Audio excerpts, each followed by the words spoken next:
With the single arm dumbbell row, there is a few different variations of this exercise, all of which work perfectly well, and it's just going to depend on the logistics of the gym that you're working in. So one of my favorite ones is a 3-point single arm dumbbell row. So 3 points, basically both your legs and one hand is anchored on a point of contact.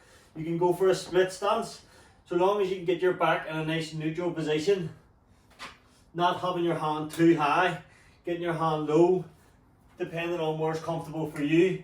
And then from here you're going to pull your elbow back towards your hip as opposed to pulling straight up.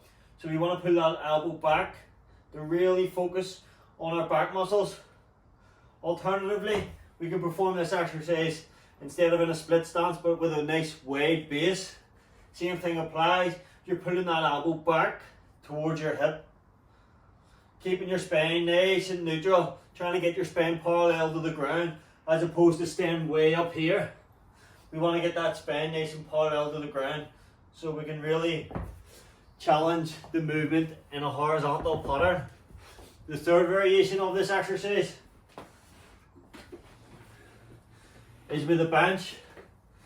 Still going to be 3 points of contact, but we're going to have our hand, our knee, and then our leg.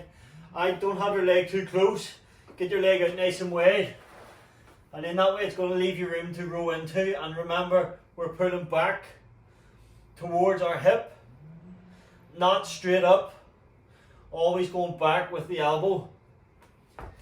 And that is a single arm dumbbell row and a couple of different wee variations of which you can perform the actual